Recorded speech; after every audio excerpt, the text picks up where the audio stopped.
right. Good evening, everyone. I appreciate everybody's patience and us getting started a little bit later. Our workshop at 5:30 ran a little bit long. We are going to do our roll call now. Mayor Grunder, Here.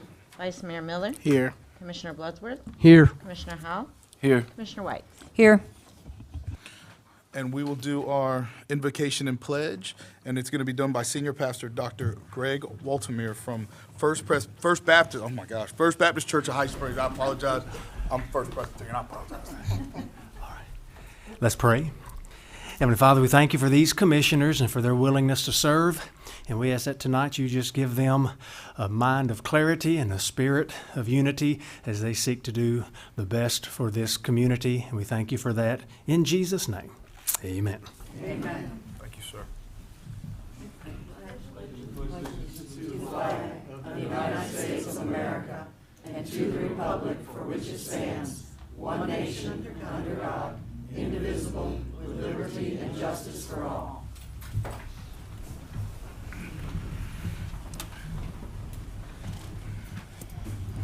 This time we will entertain a motion to approve the agenda. I just want to point out one thing. So item 1 and 2 are mixed up in our package, but I do approve the agenda. Second. Been properly moved and seconded. All those in favor say aye. Aye. All those opposed, same sign. We'll move on to approval of the consent agenda. Minutes of the January 9th, 2025 commission meeting. I make a motion that we approve the consent agenda. Second. Been properly moved and seconded. All those in favor say aye. Aye. All those opposed, same sign. Special presentations. We will do our Employee of the Year proclamation and award. And since this has been Vice Mayor Miller's baby this entire year and his idea, we'll have the Clay do the proclamation, and then we'll have our Vice Mayor give out the award. Thank you, Mr. Mayor, members of the commission, members of the public. I have a proclamation recognizing Kevin Mangan as Employee of the Year for 2024 for the City of High Springs and State of Florida. Whereas the City of High Springs is proud to recognize exceptional individuals whose dedication, commitment, and service significantly contribute to the growth and success of our community. And whereas Kevin Mangan, in his role as Public Information Officer, has consistently gone above and beyond the expectation of his position, offering unwavering support to every department within the city. And whereas Kevin's willingness to lend a hand wherever needed has made him an invaluable asset to our team, ensuring that the City of High Springs operates seamlessly and effectively. And whereas Kevin is a dedicated professional who is present at every city commission and community redevelopment agency meeting, ensuring that the voice of the city is heard clearly and effectively, and that its message is communicated in a positive, transparent, and professional manner. And whereas, as the voice of the city, Kevin consistently portrays High Springs in the best possible light, contributing to a strong, favorable public image. And whereas Kevin has demonstrated extraordinary skills in providing timely and accurate information, especially during emergencies such as hurricanes, where his efforts have been pivotal in keeping residents informed and safe. And whereas Kevin's timely updates and thorough communication strategies have been a cornerstone of our city's approach to keeping both residents and city officials well informed, fostering trust and transparency in all aspects of public service. Now, therefore, be it proclaimed that the City of High Springs, Florida proudly honors Kevin Mangan as Employee of the Year for his exceptional dedication, professionalism, and positive impact on our community. We thank Kevin for his commitment to this role and for his continued efforts to make High Springs a better place for all its residents. In witness whereof, I've hereunto set my hand and caused to be affixed the official seal of the City of High Springs, Florida, this 23rd day of January, 2025, signed Tristan Grunder, Mayor, attest by Angela Stone, City Clerk. Yeah, I just.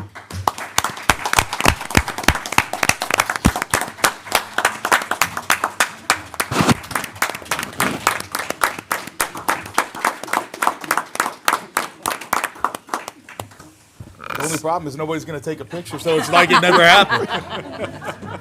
So really quick, I just wanted to say the amount of emails that we got about Kevin was like overwhelming. They were like long emails, and they talked about like actual things that he did, and I was like, he has to be the employee of the year because departments recommended him, citizens recommended him. It was so many recommendations for Kevin. So you've been doing a great job, and we just wanted to honor you on today as our employee of the year for 2024. Well earned. Kevin, why don't you come up front? I'd like to speak for Kevin. Kevin, you know, we put his title down as PIO, but when there was a big vacancy at the fire department as fire administrator, Kevin happily took over those roles, and he's really transforming the admin side of how we provide fire services. He's very in tune, knows what's going on at that fire department. And also in my short term here, Kevin has been a resource. He knows everything that's going on in the city. He knows how everything operates. And sometimes if I need to bounce an idea or just want to just get some unbiased feedback, Kevin is usually my go-to guy. He can be counted on for giving solid, level-headed advice, and we're very lucky to have him. Congrats, Kevin. Well deserved. Come on down. Yeah, let's get down there and get a picture. I want to make him look good, so I'll get next to him.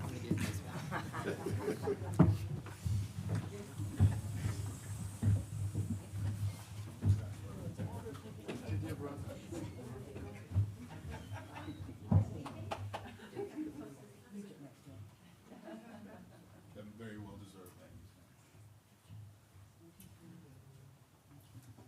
Ready? 1, 2, 3. I'm gonna take a few, so just keep smiling. Okay.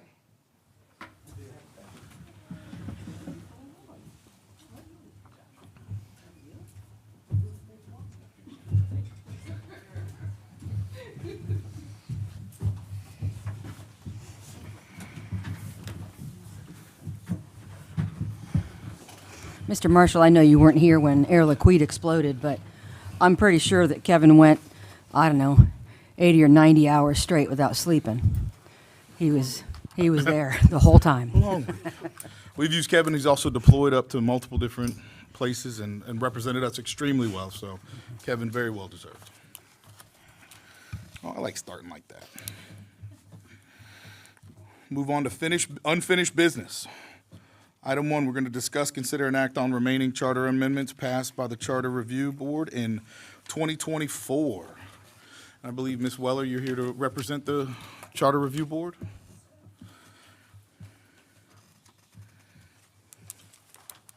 Good evening, Mayor, Commissioners. As you know, last year, the Charter Review Board went through our city's charter and came back and proposed 15 different changes to the charter. There were 5 of those changes that went out to the citizens to vote on last year. So what you have left are 10 of those proposed changes to the charter. And I'm just going to go through what each one of those are for you. If you have any questions as we go through it, then we can do that.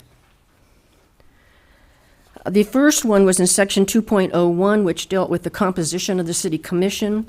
What that is doing, what the proposed language change on that is that we delete the names of the commissioners, which is what has been in the past. The names of the commissioners have been included in the charter, and sometimes they're 10 years old when you look at who's listed. So in talking to our attorneys, they suggested that we delete those names and that we change that language to say the current term ends November 2026, 25, 24, whatever that year is for those different seats. So that's the first section that was proposed. Is there any questions on that? No? Okay. On the next one is section 2.02, deals with election in terms. The board had considerable discussions on this, and this really dealt with whether or not we should continue with what we were doing, and that is the winners of an election was done by the majority of the votes. And the charter board decided to stick with that. There was discussion on whether or not we should include runoff. But after talking about that and the expense and understanding that since our elections are in November and a runoff would end up being December, you would have a heck of a lot less people voting at that time. There was that one piece, and then there was a piece where we added in that if there was a tie vote, that it would in fact be determined if there was a tie vote, which is probably a rarity, but it would be by a flip of a coin. And we also added in a new language that the newly elected commissioner would be inducted at the next commission meeting following the election, and that is what we've been doing for several years. So that is just putting in there what we've been doing. And I will tell you that as part of our review process, we looked at 8 different city charters of cities that were of our size or close to our size, and 5 out of those 8 charters do in fact have a vote by the majority of the votes. So there is no runoff on 5 of those 8 that we looked at. One of those did not even have anything in their charter about how that was done. So it was probably done by ordinance. The other thing is that there was one other city that actually, as opposed to a coin toss, they did a drawing of straws, if you will. So there is that. Those are the 2 changes to that section 2.02. Any questions on that? No? Okay. On 203, section 2.03 deals with the compensation of the commission. And right now, our current charter says that the commissioners will receive a reasonable monthly salary as determined annually by resolution of the city commission. We have changed that. We've deleted the word monthly because it could be that you may decide to do it biweekly or some other format. And then we also added in that in the event that that no vote is made, no resolution is made to grant or change your salaries, then it would be as it was the previous year. Any questions on that piece? Okay. The next section is 2.04, and that one is the mayor's duties. And this one actually talked about the fact that the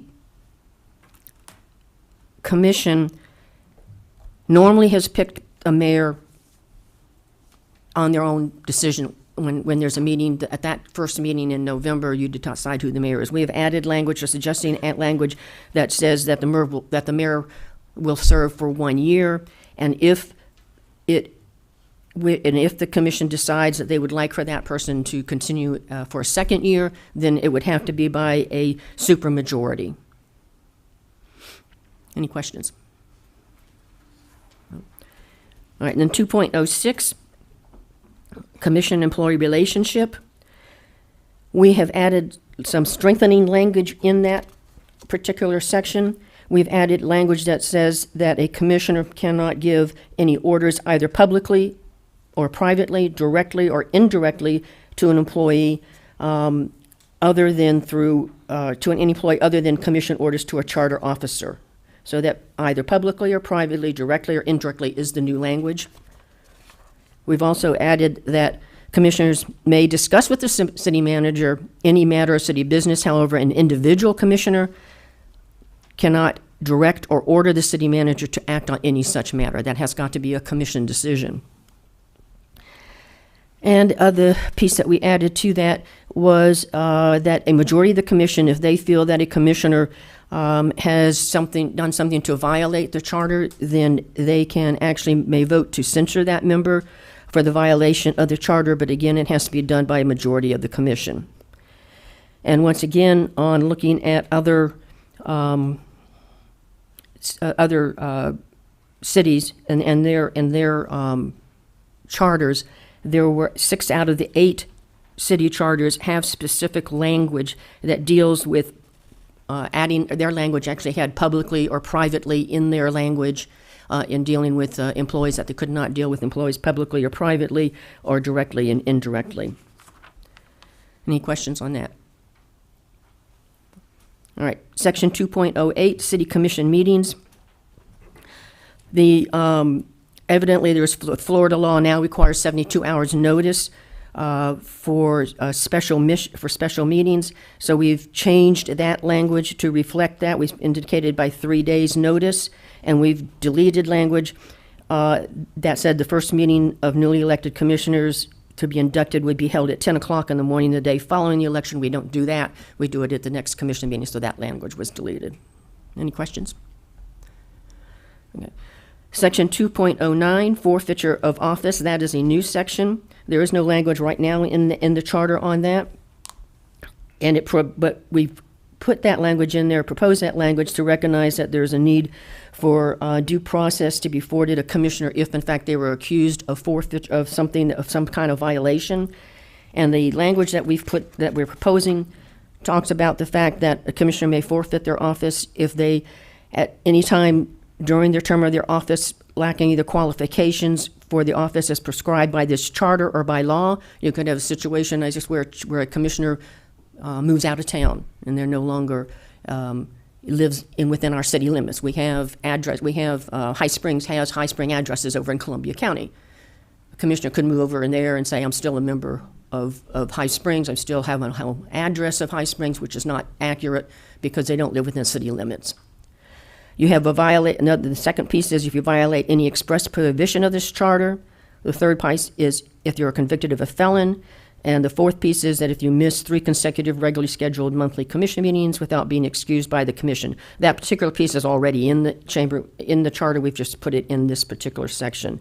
And in this, we've also added language that if this should come about, then there will be a quasi-judicial hearing allotted to that commissioner. Any questions on that? My only question is, with this one, does the word during needs to be in there? Because it's just, it doesn't say, like, during the term about being a convicted felon. I'm not Does worried. that word need to be in there? Like any time during the term, is that what you're saying? Under number A? Yeah, like, is that word necessary, or just, because say if somebody is a commissioner and then we don't know that they had a record, you know, like, would they be out of the charter with the way that this is worded? Which one are you talking about, Commissioner? Where it says is convicted of a felon. Oh, Yes, the way, so that, the way this, to me, is read is, if you're a convicted felon, then you wouldn't qualify to be a commissioner. Mhm. That's the way I read it. So that one's asking it, so is that our charter, or how it is? Adding the word during would not, so that it would read as convicted of a felony during the term While of in office or office. something like that. It wouldn't take anything away from what I understood the meaning of the Charter Review Commission's discussions, if I recall those from last year. I mean, it'd be up to the council, to the commission to make that change to what was recommended, but I don't think it'd take anything away if it's added as convicted of a felony during the term of office. Because it has to be either before or during, Right. one or the other. right. So. Obviously, that's up to the commission if they want to change that or add that language in. I guess, just if they feel more comfortable with that type of language. The drafting on these was done by Mrs. Adams, and so I would just recommend circling back with her to keep it internally consistent. Let her draft any changes that you want to have, and I'll communicate back to her that was one that was discussed. Yeah, it doesn't necessarily have to be a change. I just didn't know whether or not that was a thing or not, if that was necessary. That's it. Okay? When we go on? No, I think you can move on. Okay. Section 3.01, designation. This actually talks about the city clerk being able to be appointed as well as a city manager, that they could be combined, and the board felt that that's just too much to put on to the city clerk as much as they do. So what we have done is basically deleted that one piece that says the office of the city manager and city clerk may be combined in the same appointee. Okay? All right, section 3.04, city manager power and duties. There are several sections in there, A through J. There was no change to those, but we've added 2 other sections in there, K and L. And basically, the first one specifies that the city manager must try to gain residency within the 12 months of their appointment. And if they can't, they would have to do for show good cause, but voted on by a supermajority of the vote. And, excuse me, and therefore the commission could grant exceptions. And this was thought on that if somehow the housing market took a dump and the manager could not find a place to live, then the commission could then say, yeah, you don't have to move in yet, until you can find a home. And then the other piece basically says that that while any commissioner can discuss matters of the business, they cannot act or give no singular commissioner could give a city manager direction to do something. It has to be from the commission as a whole. So we have had instances in the past that I have personally experienced as a former commissioner, where a commissioner has directed a city manager to purchase stuff without the rest of the commission knowing about it. And so this is just to try to make sure it's very clear that what can be done and what can't be done. The other next section is 4.03, and that deals with qualifying. And we felt that if a candidate was going to run for office, that they should, in fact, have been at least a resident in High Springs for 1 year preceding that qualification, and be registered as a voter. So those are the changes that are before you tonight. Mr. Mayor, may I ask a question? Please. It may be an attorney question, I don't know, Sue.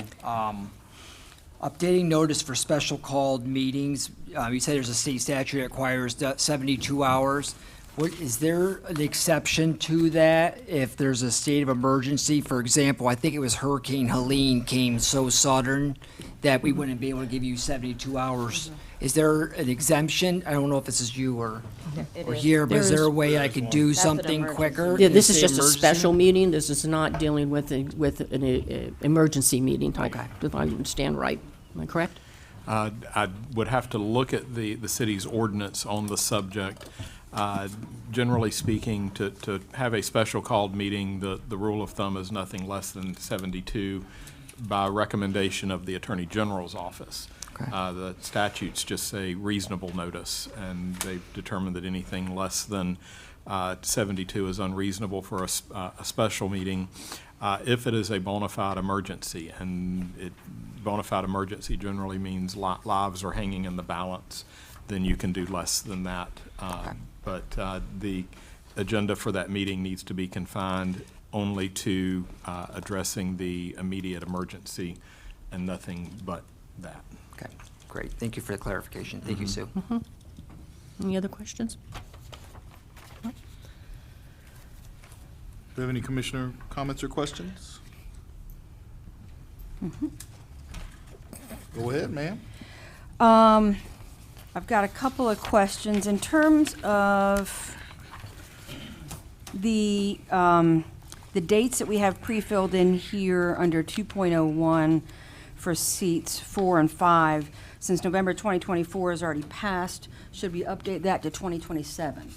Just to be as current as possible for when we actually pass this, I don't know. I mean, that's just kind of a housekeeping question. I think but- that's a great idea. Yeah, we need to get ahead of this as far as possible. That way we're not Yeah. in the situation that Ms. Weller talked about or anybody else about the 10-year thing.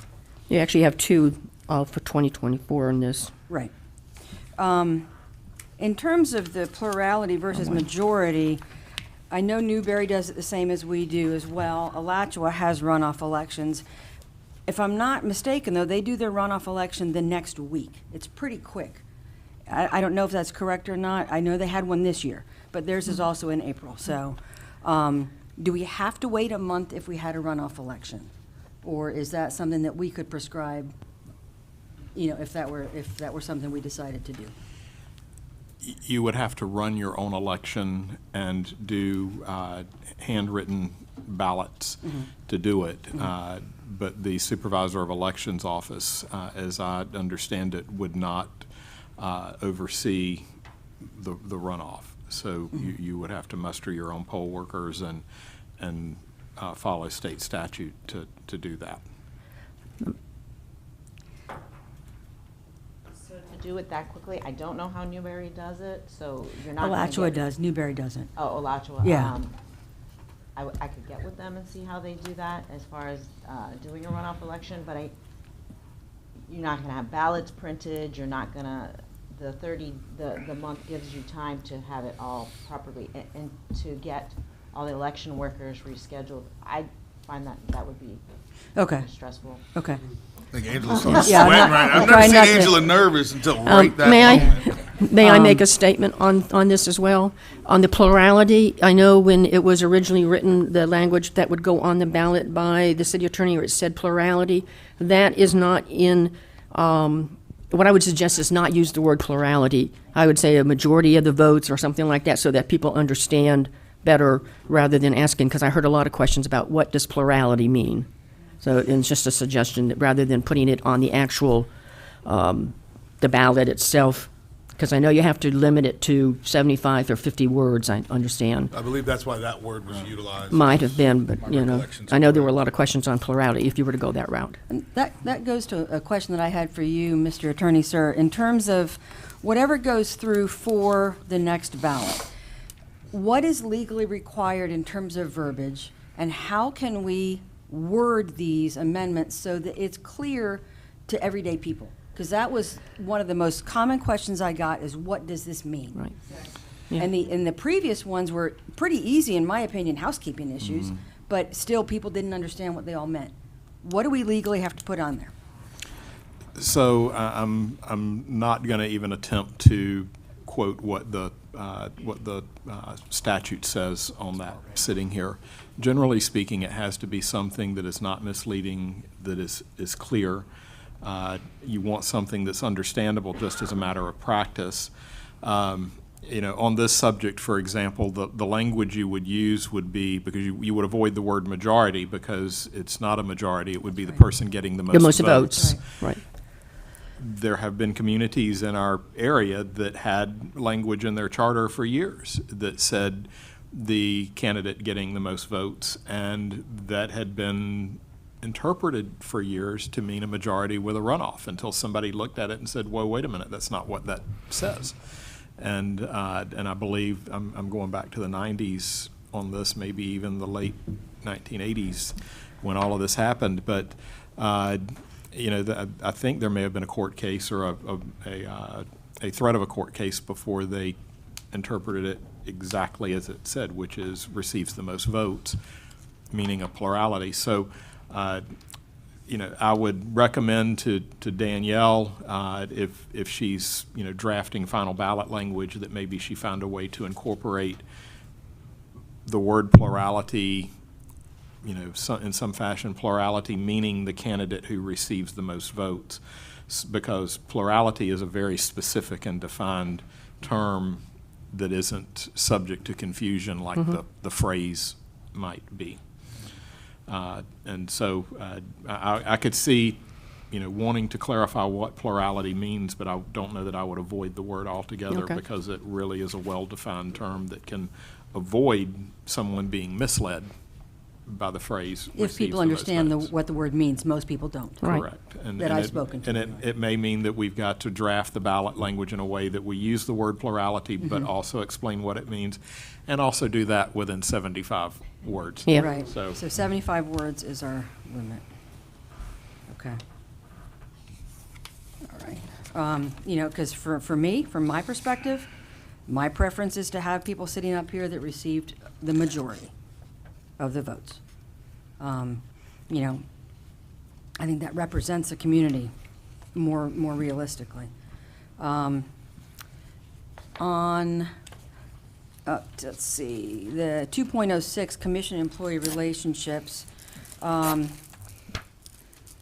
The addition, either publicly or privately, directly or indirectly, which is preceded by neither city commission nor any of its members shall in any manner dictate the appointment or removal of any city employee, except the charter officers, nor shall the commission or any of its members give orders, either publicly or privately, directly or indirectly, to any employee. What if I'm having lunch with Ashley and I'm giving her, you know, all hell about being a Georgia Bulldogs fan, but somebody sees me in public having a private lunch with Ashley? That just opens me up to, well, that's a charter violation right there, because she was having lunch with a Georgia Bulldog. Not that I would, but I think that this language opens us up for a can of worms for not being human people. We understand that the commission shall not in any manner dictate the appointment or removal of any employee, but we're also people who are friends, and we like to interact with each other. This, to me, sets us up for undue evaluation, I suppose, in public. The commissioners may discuss with the city manager any matter of city business. However, no individual commissioner shall direct or order the city manager to act on a such manner. I think that language should either be left here and stricken from the duplication, just kept in one of the two. I mean, it was duplicated again in a later edit, and I think we only need to put it in there once. And then a majority of the commission, item number C that's added, lest the member in question may vote to censure a member who violates the charter. Censure is a statement of disapproval in the form of a resolution that is adopted. There is no definition here in terms of the process for which the commission decides that one of its members has violated the charter. And as we all know, with the exception of Commissioner Howell, you all got an email that accused me of violating the charter. I was not copied on that email, so that was also probably a sunshine law violation since I wasn't included. And it was really easy for one person to say, hey, she violated charter, when in fact it was just me having a conversation with somebody when I was signing checks. So what kind of a can of worms are we opening up here? Censuring is, what's the process for censuring somebody? If there's a legitimate issue, that's stuff that people do, I get that. But when you're throwing in here that you can censure a member who violates the charter, how do you get there? People say, well, you violated charter all the time. You may, or Commissioner Howell may talk to officers all the time because you guys are Leos. Are you violating the charter? No, probably not. They're your brothers in arms. But does that open you up to undue scrutiny? Perhaps. So I think that is overstepping. I don't think it's necessary. In terms of the forfeiture of office, Mr. Martin, maybe you can explain to us the process of having a recall election, because there is, by state statute, a process for having a recall election to vote somebody out of office. Is that not correct? Yes, that is correct. So if we're gonna add a forfeiture of office section, could we not simply reference the state statute that is already there for a recall election, which would make that power with the people and not allow a supermajority of the commissioner to vote somebody out? I think that could be a possible remedy, either as an alternative or if you did not want to adopt or present to the voters the recommendation of the Charter Review Committee, you could alternatively submit that as something you wanted to incorporate in your charter, or you could just cite to statute. I mean, I don't think it's a problem for me anyway to have a section in there that details that there is a forfeiture of office process, but by state statute, there's already a procedure in place. And I think if we outlined that here, I don't think it's a problem to have it there. So the statute creates a way for the electorate to recall Right. an individual. What this does to distinguish it would be to allow for certain specified reasons following a hearing for the commission to remove a member of its body if they find that certain violations were committed. And then on section 3.04, that's where I would leave in, I think, the language in terms of may discuss with member in terms of the city manager discussing any manner of business. That was just a duplication, and I would think it should stay there in 3.04 rather than also being in 2.06. And in terms of giving the city manager some leeway for finding residents, I'm not sure why that would be a supermajority vote. Is there a reason that it should be a supermajority versus a majority? Not that this is an issue, obviously, for Mr. Marshall, but just in general, do you need to have 4? What's the onus for that?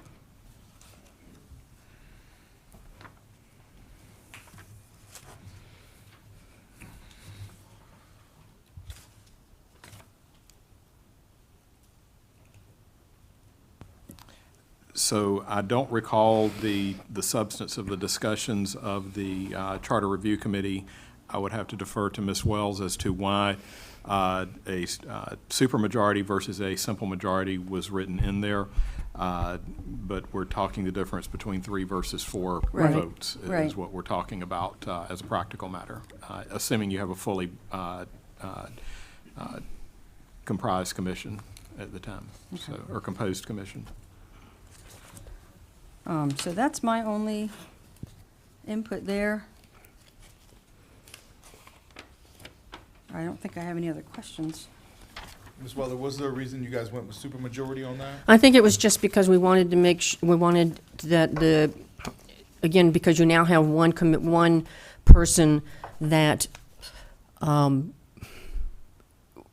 to make sure that the commission, that there was a majority of the commission felt that was okay to do, to allow that, and that majority being the supermajority. That, wasn't really, it was probably something that we actually pulled from another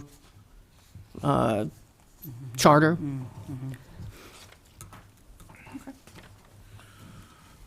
Yeah, well, what happens, now that you said that, what happens if we just have that one stubborn person that does not vote? So what happens to the city manager?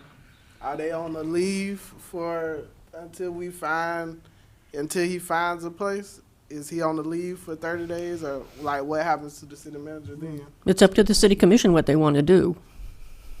I mean, generally, the majority of the city charters gave them 6 months. We felt because of the market and that type of thing that we should give them at least a year to try to find a place, and at the same time provide the commission the ability to extend that if needed. Yeah, then you're looking at other areas that's developing a lot faster than High Springs. I mean, we're developing, but not as fast as Alachua, Newberry, Gainesville. It's hard to compare to those cities when you got a lot of new homes, and it's very hard to find residency here. So I didn't think about it like that until you said that. Yeah, that is a big issue, because sometimes you have that stubborn one that just ain't gonna budge. So that's a big issue. I think a year is a pretty long time to be able to purchase a home. I mean, that's a pretty, I know people still looking to try to move here and they can't find a home. Because every time one goes on the market here, it gets pulled off. There's a lot of people want to live in High Springs. Well, I'll also bring up this, say, Jeremy, for instance, his situation. If he came to High Springs, and I'm just going to use Jeremy as my example here, if he wanted to build a house, purchase some land, and as the market's running, he may not get his house, land and house, purchased and built within a year, depending on what the market is. Would we be putting him or any city manager or any employee in this situation on notice? Supply chain issues, slowing the project down.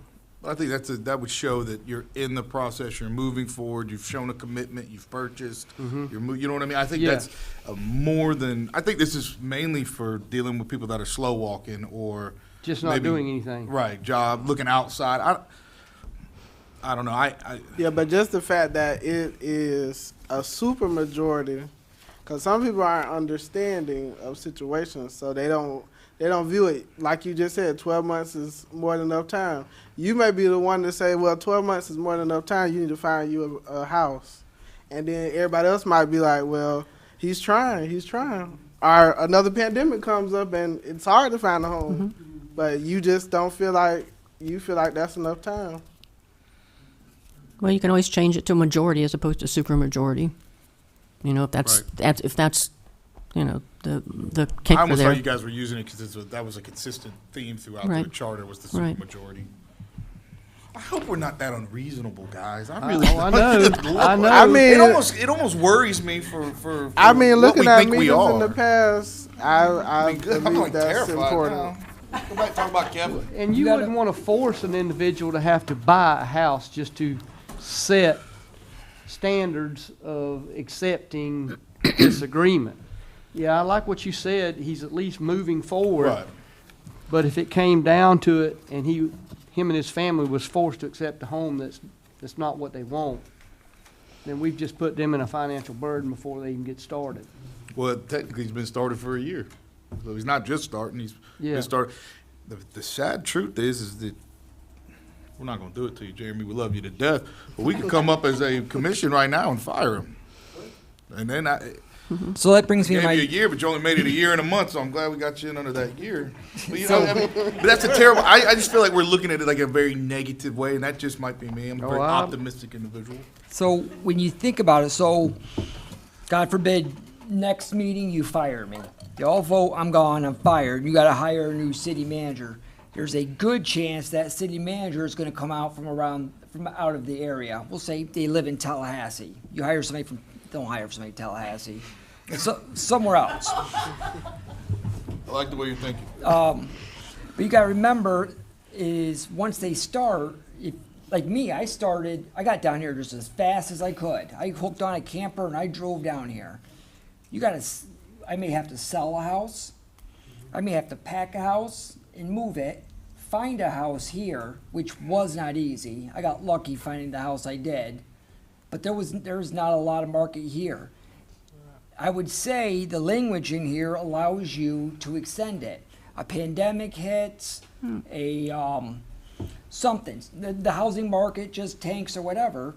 If that city manager is showing you, I'm trying to find a house, it gives you a chance to extend it.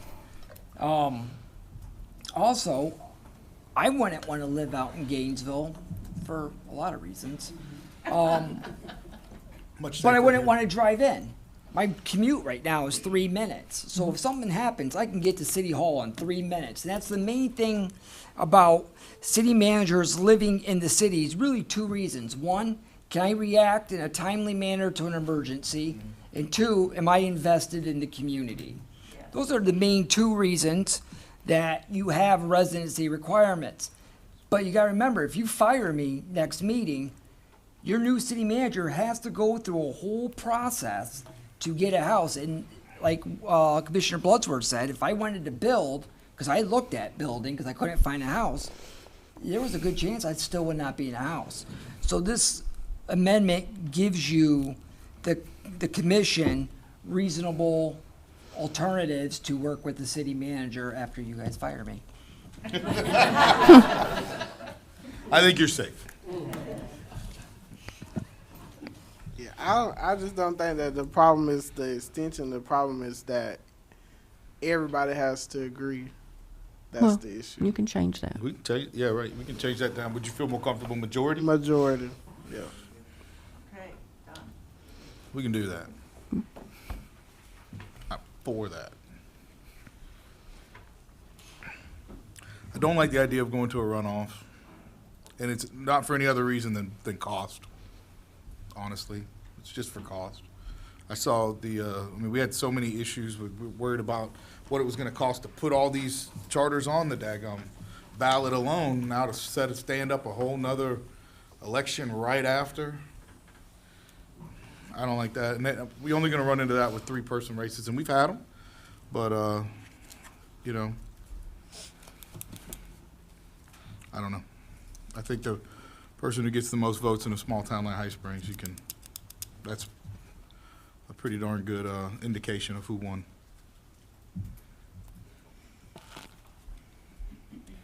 Now, Are we voting on putting all of these on the ballot next election tonight? Is that what we're voting on tonight?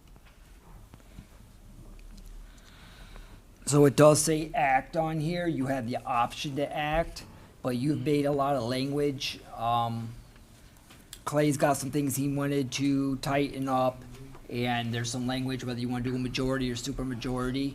I would recommend that we allow Angela to work with the attorneys to get the proper language that meets what your guys' guidelines are, and we bring this up to the next meeting for the act, because you guys have changed a lot and had a lot of concerns. There's a lot of language that needs to be tightened up, but to your point, you can act on this. It does say act, so you can make a motion and accept it to go on the ballot. It's just, Yeah, it's more about direction, whether we need to have the attorneys, because we have to do it by ordinance for it to go on the ballot. So we would need to do first and second reading for that. So do you want us to bring it back for discussion again, or do you want us to take your input from this meeting and start preparing the ordinance? Me personally, and I know I brought up the question, is I don't think that we should do all the amendments on this ballot either. Okay. Because I looked at the records, the voting for this particular one, and I feel like people just scribbled. Because they were all over the place. So I feel like the more you got on there, the more people just going to scribble. So You also have a less voter turnout in this election because it is we run this election, so it's just us, so you don't have governor races or any of those things. So it's up to you. That's kind of the direction we need to find out if we want to move forward with only certain ones, because that would have to be done by ordinance. Just a side note, what did it cost us for the few that we had? What was the final price tag on that? Does anybody know? Off For the the top- one where we did just a city election? No, in the November where we had these other ordinances voted on. Oh, I have not got that bill yet. Oh, really? It takes a while, because they have all their after-election stuff that they have to do in the months, and with the holidays, they haven't closed everything out, so they'll get to billing us.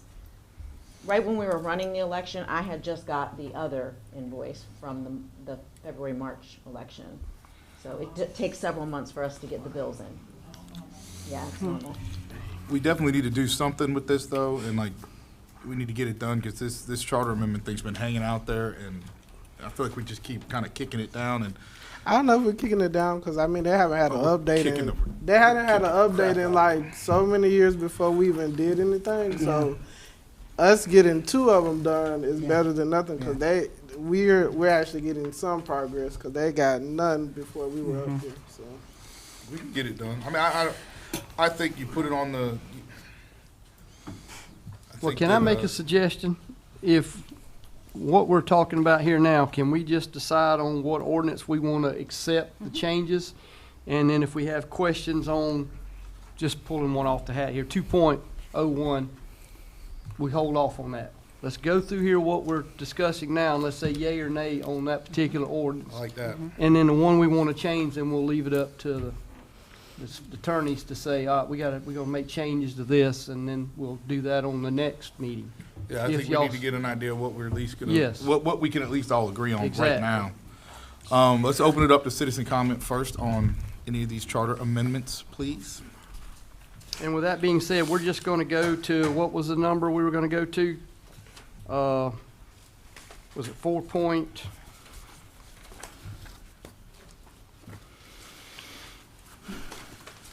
Ms. Weller, what was our number we were gonna, 2.0, and if you're looking at, it was 2.01 was the first one. yeah, I know, but what was the final one you were talking about? What number were we gonna go to that we were just discussing tonight? get this paper is easier. I Was lost it in all my papers.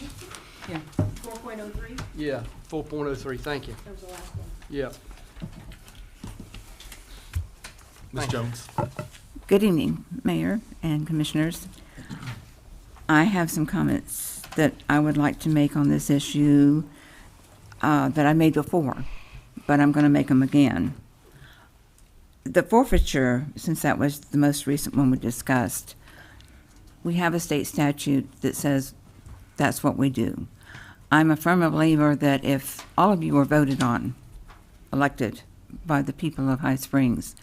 I don't think 4 of you have the right to dismiss a commissioner for whatever reason. I think we need to go through the same procedure as they were elected.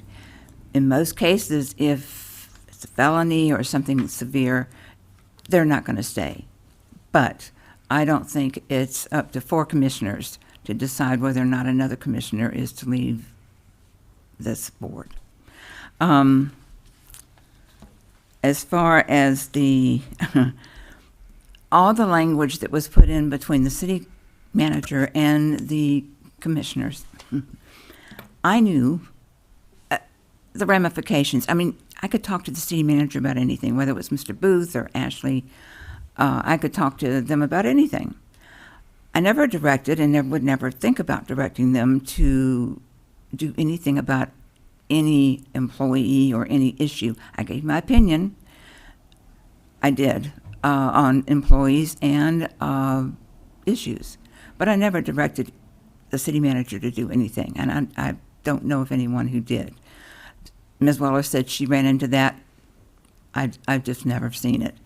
Now, I do know about the golf cart, but other than that, I don't know of any other issues. It's gotten so complicated. I mean, the where's, why, for's, how to, and will not, and will, and I mean, my goodness gracious, you were professionals up there, you know? I don't think we need to have it so laid out that, as Catherine said, Commissioner White said, you're scared to move. You're scared to talk to anybody. You know, if you talk to somebody, like she said, Georgia Bulldog. Yeah, you can't do that, and and that can happen.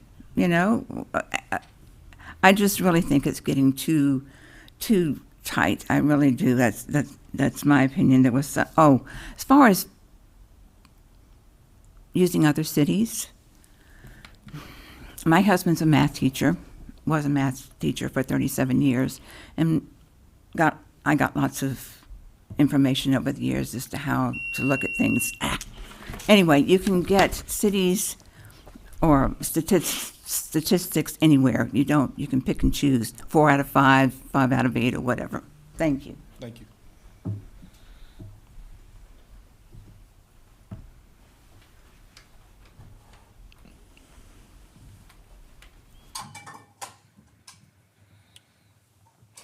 I get one award. Janet Evans, good evening. Good evening. Commissioners. First, I want to say again that these are recommendations that the charter's made only. We don't have to adopt any of them. I like the idea of going through yay or nay here that was suggested. I'm very concerned. I agree with Ms. Jones regarding the forfeiture clause in there.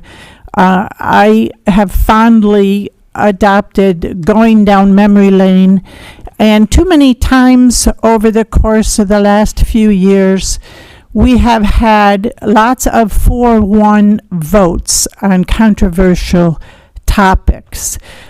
We had one person voting consistently along with the wishes of the majority of the people in the city, and it didn't go over very well. So when I see a potential of 4 commissioners deciding that one commissioner is going to be out, I really have great reservations regarding that. And I think that should be totally, not even rewritten, that should be totally out of the equation.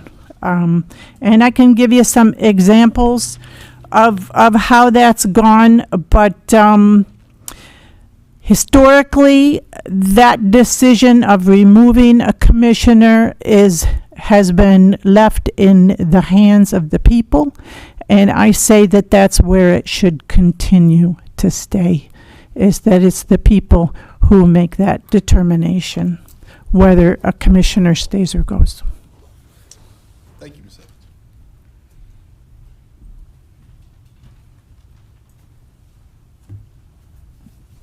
Okay. What's our poison? I mean, I actually got a motion. If we want to go ahead and get it, I actually got a motion. I do too, but you go for it. All right. So, my motion is that we put 1, 3, 4, 6, and 8 on 2025's ballot.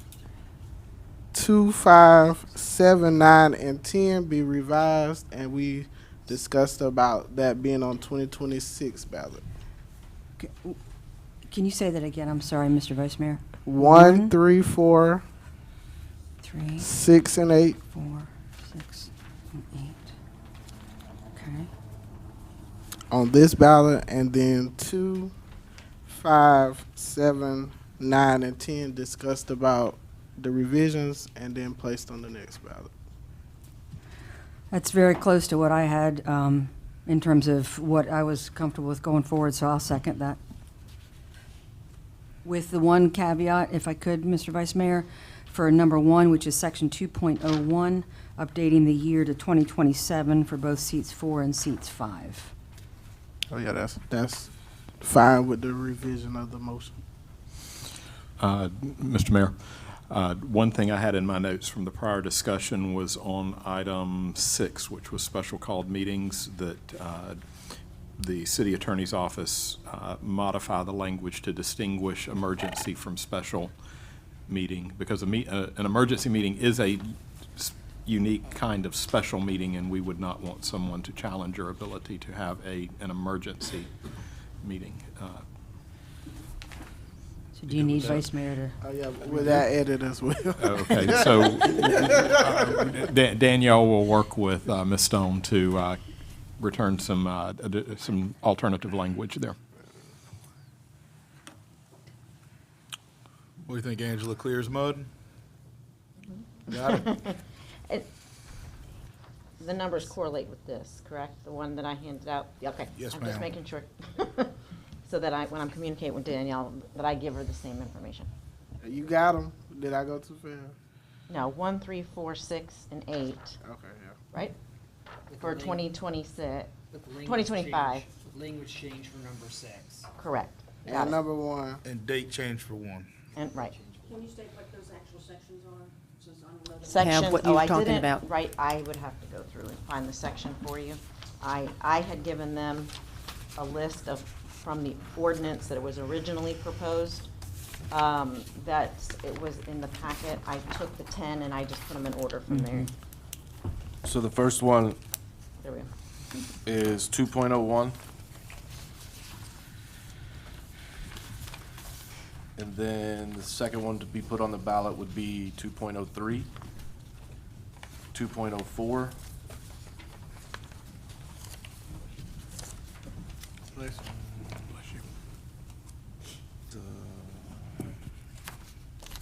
commission meetings would be 2.08.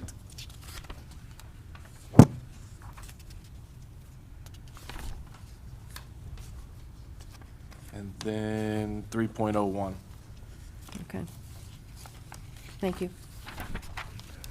And that's just, these are the ones you want to go to ballot this time, and then the other ones we'll talk about and possibly put in 2026? Right. Correct. Okay. It's been properly moved and seconded. Is this a roll call or just this should just be a vote? Okay.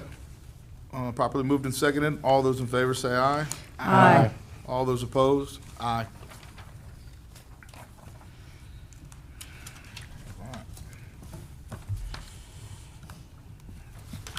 All right, we are going to move on to citizen requesting comments for issues not on the agenda. Please state your name for the record and limit comments to 5 minutes. And as I've asked in the past, I'll ask the commissioners to refrain from answering any questions from you. And after we've heard from everyone in the audience, they will then answer questions. So any citizens that would like to make a statement, please come forward.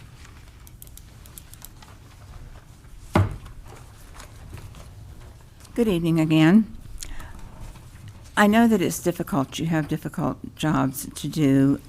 But I would like to ask you to pay attention to what's going on with the school board these days. I know we have the county meetings and the county commission meetings and the all that kind of stuff, but the school board we've had some issues with.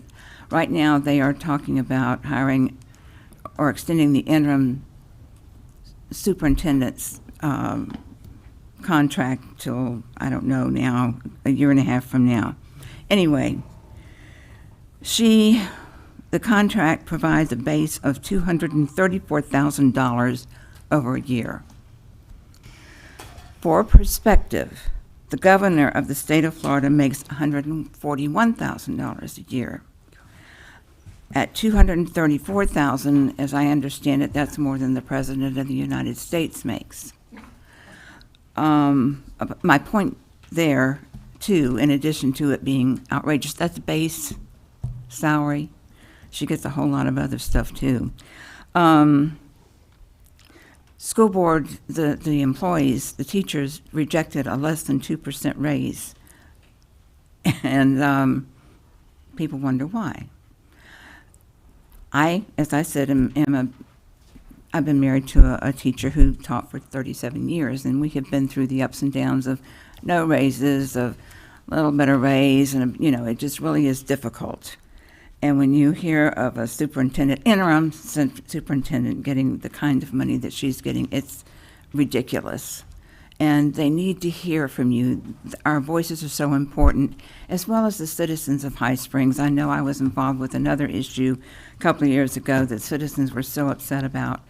And they took the time and effort to come forward with their voices, and it made a difference because we won. So just be aware of it. Check around with citizens to see what their feelings are on it, and to kind of keep it in the air. Because right now we know the problems with our schools that we're having, and we already know that we have subdivisions coming in that we don't have schools to cover, or that they're going to be sent way across the other side of Gainesville. So it's just something that's really in the forefront for the city of High Springs. Thank you.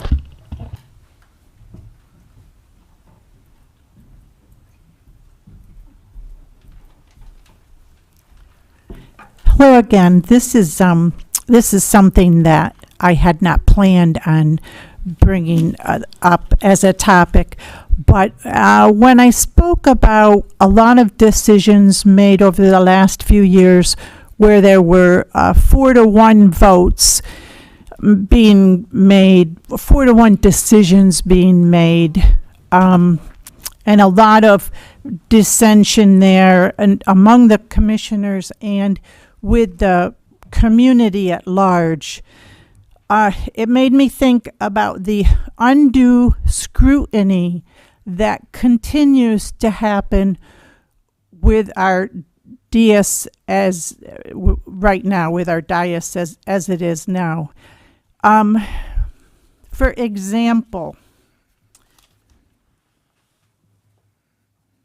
there is an amended complaint under investigation against Commissioner Whites. I have in my hands a complaint that I filed against a former commissioner where I had some real valid concerns. I had 3 marked videos that showed the complaint I was filing, and I was told by the folks in Tallahassee that I had not proven my case against this person.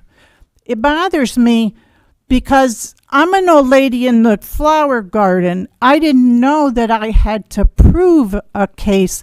I thought I had to provide enough information to warrant an investigation. Well, there's an investigation ongoing now with Commissioner Whites over the amount of a few dollars, $15, something to that effect. And I'm just saying, when does this undue scrutiny turn out to be harassment. We have city employees who are spent time and time again having to do record requests and all this going on behind the scenes. Is this something where our city attorney can step in and say, gee, you know, at what point do we say enough is enough?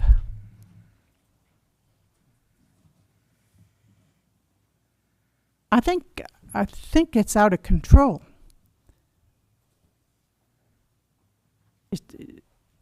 Is this person just supposed to get her own attorney and say, gee, you're harassing me? Or do we stand as a city and say, look, these are really trivial. If you got something important, that's one thing. But they're wasting a lot of city manpower, putting undue stress on our commissioners. Do you have any thoughts, Mr. City Attorney?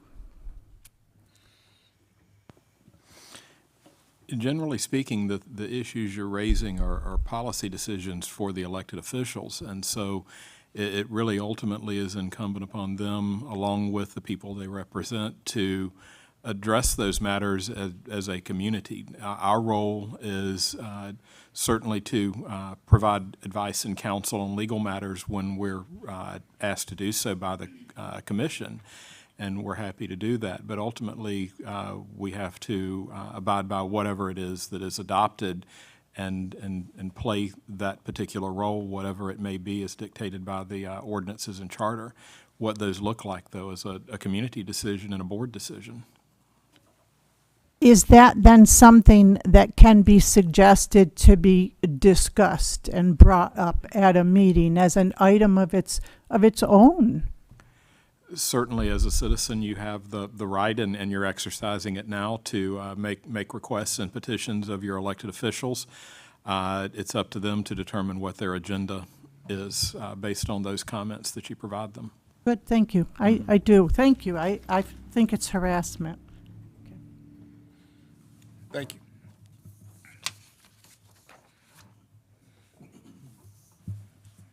My name is Shirley Mogensen. I've been here in high school since '99, and shame on me, this is my third meeting I've been to. But what I wanted to bring up is I've been hearing more and more about this development, which is not very far from us. And there was someone who spoke at the last meeting. I'm sorry, she gave me her card, but I don't remember her name. But she brought up some issues about the developer not following the rules and regulations of things like sending notice that we're going to build this development. And it didn't go out, and it didn't go to everybody, and it should have. And about some real examination by various bodies, like, is there historical significance of this particular piece of property, and should that have been evaluated? I wish I knew all the rules, and I'm going to try to work on learning what they are, because I want to know, what was your response to that when she said notices were supposed to be sent out and they didn't get sent out to everyone? Was that investigated? Is it going to be investigated? That they followed all the rules that they were supposed to? My understanding is that this decision was made 2 years ago. Again, my apologies for not paying attention, and I'm paying attention now. So I don't know who would answer this question, if it would be, who would examine something like this to make sure that all the T's were crossed and all the I's were dotted, and that we are dealing with a situation. I know that there is one issue. We don't have enough schools for all these people that are going to move in. And the place where they were going to put the school is under a high power line. And nobody lives under a high power line, not even cows. So that's my question. So have we gone back and looked at this And are we examining this? And are we making sure this is what we want to happen to our lovely community, which I've learned today from the workshop? Most of us are living 20 feet above the aquifer, for God's sakes. Doesn't look like a place to make a development. Looks like a place not to make a development. Looks like a place where we can keep High Springs what we want it to be. So, who can answer my questions? Is that a mayor question? I think that's an everybody question. Unfortunately, I will tell you, well, hold on. Does anybody else want to speak on citizen comments? Because I did ask everybody to hold, and I'd be very hypocritical if I then ran my mouth. No, okay. We will now respond to everybody's comments and concerns. I do think one of the issues that we are running into with the Bridlewood development is a lack of a timeline, and I have asked for that. I know the city manager is going to work on that for me. We have spoken about that briefly before, but there needs to be an educated timeline that's been put out there to let everybody know what's already been done. And a lot of these things were done before I was ever in office. I think before most of us were in office. So a lot of these things, some of it there is no going back from, I don't believe. But then the otherwise, looking into what the issues are, Go ahead. looking into how things were done, we've asked for that to be looked into. I don't know what step we're in at this time, but I made a comment last meeting to have that looked at to make sure that they are, because that's what we can do going forward after other commissions have put in certain things. We can look at, are they dotting their I's and crossing their T's? Are they doing it the right way? And so I think a lot of that is what we're doing. We're trying to go through and do that now, trying to do the best we can. And who does that? I do. You do? So to answer, so let me back up. The notices and everything happened years ago. Christy Atkins, who's our planning tech, has gone back and researched. I had her research when all the notices went out and the whole timeline. And as a city, it appears that we've done everything correctly. All the proper notice was given out at the proper time for the vote to happen. As he's coming up, our PIO, I'm not going to go through this whole timeline right now because it will take a while. But I tell you what, our PIO, we have worked on this and we were going to proofread it and whatnot. Give me till Tuesday of next week to go over this timeline because Christy is out this week. And she'll be back on Monday. And yes, I'm continuing to look into this. Let me work with Kevin. Kevin's our PIO. He has the timeline, which he just showed me. We will go over that to make sure everything's correct. We will post it on our social media. Okay, we'll post it on our social media. If you don't have social media, after Tuesday, give my office a call. I'd be happy to sit down with you and go over the timeline. All right, and I guess, how do we as citizens get boned up on what is required of a developer? For example, do we have a school to put these children into? So many workshops have been had where those questions were answered. There is land set aside for public development, whether that be a school. They also have land set aside for a fire station. Now, whether they put a school up, that's not up to the city, that's up to the school board, but the developer has set land aside for the development of a school if one is needed in the future. Thank you. Mr. Marshall, if I can speak real quickly to the school capacity. That issue is beyond our control. The developer put their application into the school board, and the school board decides whether or not there's capacity, and they granted them concurrency. We had no say. The city of High Springs has no say over whether or not the school board of Alachua County says there's capacity here. Anybody who has a kid here knows that they're overflowing. Exactly. But there's capacity in the district. So based on that alone, they say, yeah, you've got capacity. So do they move lines? Do they draw new lines? Do they send kids to other schools? We don't know. Again, that's beyond our control completely. And in terms of the property that was donated for the purposes of a school, back when Tillman Acres was being developed, Tillman Acres Phase 1 is in, and there were phases 2 through, I think, 11 that were planned. There was property set aside for a school back then. And if I understand correctly, it's the same piece of property. So it's not something that this developer has done differently than was already done. And now, I agree with you in terms of the power lines overhead. Nobody's going to build a school there. But that's not, I don't think that's new information or a new location. But it is still something that would need to be discussed. I think that the developer is contacting private companies to see if they could make a private charter school. I don't know. I don't have any details about that. But certainly, they're going to phase it in, so we're not going to get a bunch of new kids all at once. But still, people move to High Springs because of High Springs Community School. It's a great school. All 3 of my kids went there. It's busting at the seams. That's a very valid concern, but it's one that we have no say in. Very frustrating. It is Yes. frustrating. Yes. Thank you for your comments, ma'am. Thank you.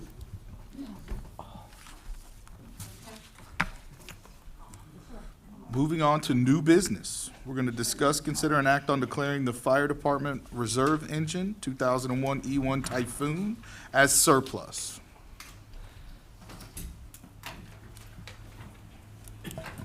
So, Mr. Mayor, this resolution, we've talked about this fire truck in the past. It's an old engine that's at the fire department. This is the same engine that we were talking about possibly donating to the fire college. The engine has no viable use. I'm sorry, I didn't see you get up there, Chief. It's okay. Has no viable use.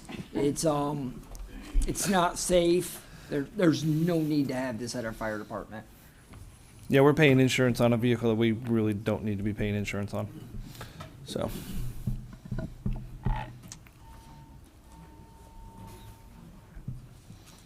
Comments? Questions? questions? Do we need to have the ordinance read before we can make a motion?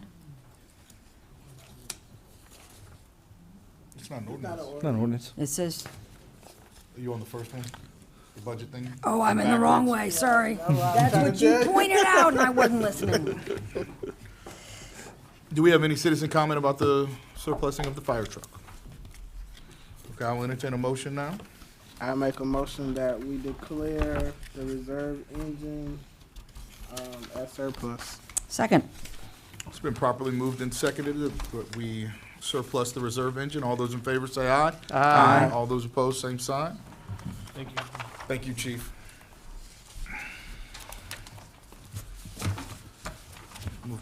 Item 2, discuss, consider, and act on ordinance 2025-01. Mr. Attorney, would you like to read us this ordinance? Thank you, Mr. Mayor. The Commission, you have before you ordinance 2025-01, an ordinance amending the adopted fiscal year 2025 budget of the city of Hot Springs, providing an effective date, providing for conflict should the Commission wish to adopt. Thank you so much. Adopt ordinance 2025-01 as read by title only. All right. Good evening, Diane Wilson, Finance Director. The clerk just handed out 2 things. One is the slide deck, and the other is the budget amendment, so you can see what page the items are on. They're referenced in the presentation. So this is a budget amendment. All this means is that we are either doing a little cleanup item or we're adopting formally, like the ARPA items that we had the other night. Those are a big part of this. So the amendment just says that you approve that we're changing the budget from what you adopted back in September to the change that's in the amendment column to the new amended budget at the end. And there's only a handful of them, so I'll walk you through them really quickly. So the highlights the first quarter, you'll see that, well, let me back up for a minute. Oh, wait a minute. This is the wrong presentation. It's the other one. This is the budget update versus the, you know, you say you're Employee of the Year and see what happens. It just goes to your head. Everything's falling apart. Oh. I'm sorry. I probably sent him the wrong one. I'm just Kevin, you're still my employee I'm of the just giving year. him a hard time. So your budget amendment, we need the second one. No, the other one. The other second one. That document is correct, but the presentation is the other one. I didn't send you the, oh, all right, well. He's still looking like employee of the year. I guess you win. I guess you win. It's me. I can walk you through it. You have the handouts, and they're very straightforward. So sorry, Kevin, my fault. I sent you the wrong thing. Mr. Employee of the Year. I'm telling you. So on the first page, we have an update to the Red Speed budget, and this is really just moving it from one place in the budget to another. We had it listed as part of our general fund revenue, just like ad valorem taxes and state revenue sharing, and I should have put them in a completely separate section, not under general fund. So you'll see on the first page of the long form, there's towards the bottom, there's a minus 30,000. That's taking that 30,000 budget from that place and moving it to page 8. We also added a crossing guard special revenue fund with that on page 8 that we didn't have in there yet. I'll give a budget update my next presentation this evening, and we'll talk to you about where we are with Red Speed, and it's all good news. The next item that we have is on page 8, your fire revenue. So we're adding in a budget to have a revenue for receiving the funds from the sale of the heavy revenue, and to have the ARPA money come into the fire department also with that we're going to use to buy the new trucks. So we have then a budget line for the expense side of that we pay off the heavy rescue and that we purchase the replacement trucks. So again, this is just setting the budget in place. It's not any activity that's happened necessarily. We'll talk about that in the quarterly update. So again, you just have to budget that, okay, look, we're going to get $740,000 in revenue from the sale, and as well as $125,000, and then how we're going to dispose of that revenue with the fire expenses on the bottom to pay off the heavy and purchase the trucks. The next item is CRA and transportation. On page 9, you'll see that we added into the CRA revenues the $10,000 from the ARPA study. And also on page 10, in 2024, we had budgeted road projects. And on page 10 at the top, you'll see several street names listed, starting with Southside Court. And those 4 roads projects were not completed and paid for during 24, so they carried over to 25. So we are just using the fund balance that's there because we didn't pay for them in 24, that carried forward to pay for them in 25. And then on page 11, Wild Spaces, the Parks Master Plan. When we set the budget for 2025, of course, the fiscal year hadn't ended yet, and we weren't sure where we were going to be with the Parks Master Plan. And so we did not put anything in the budget for it this year. We had money left over. We're looking to roll forward $20,000. We've gotten a bill for about $12,000, and we're looking for confirmation from them on where, I think the project is final, but we just want to confirm that there's no other bills. So I put in here $20,000 as a budget. It's Wild Spaces money. I just moved it from the project line. So we're not increasing the amount of Wild Spaces money to be spent or to be budgeted. The budget's the same. We're just moving it between lines. And then the last one is the ARPA projects. Obligated, obviously, all of the projects that you obligated were approved, they were approved in the commission meeting. They start at the bottom third of page 11, and they continue on to page 12. You'll notice on page 12, the total is in red. I put that there because in the backup, I had a different subtotal there, and I made a correction. So that just accounts for all those projects with the correct total. And I believe that was the last one. I didn't list out the specific projects as part of presenting it to you. You guys know what they were. We did them. If you need any information on that, of course, let me know. They are listed within this budget document. And that is it on the amendment.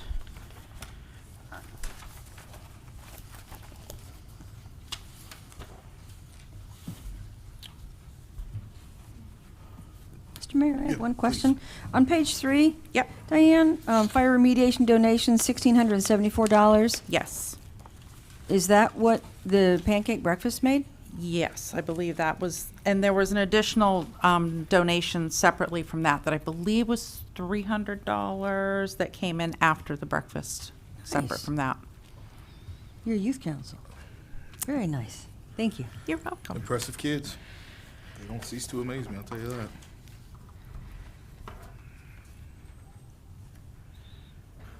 Any other questions from commissioners? Audience has gotten substantially smaller. Anyone, anything from you three?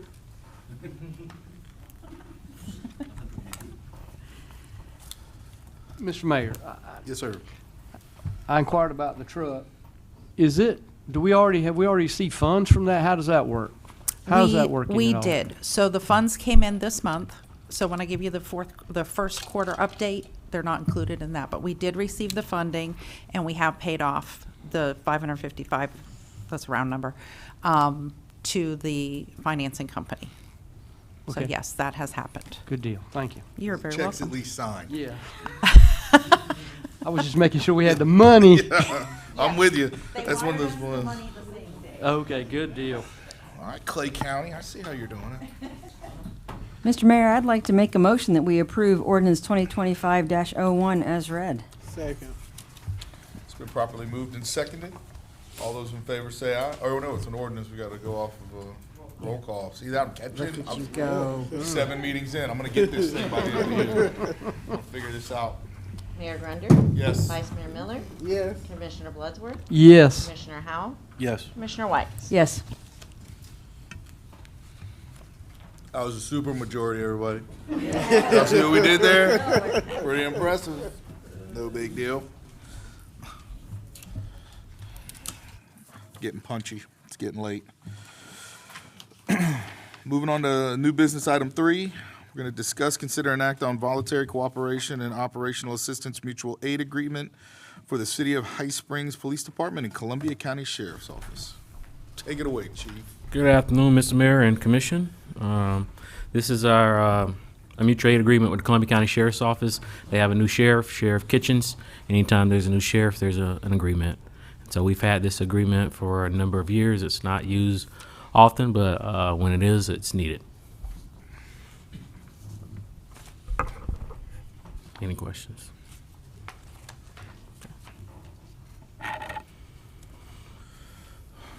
Any commissioner comments, questions, concerns? I make a motion that we approve the mutual aid agreement with Columbia County. Second. Any citizen comments? It's been properly moved and seconded. All those in favor say aye. Aye. All those opposed, same sign. Thank you much. Thank you, Chief. Coasting now. Item 4, discuss, consider, and act on appointing a representative to the North Central Florida Regional Planning Council. You think we just nominated somebody? Second? No.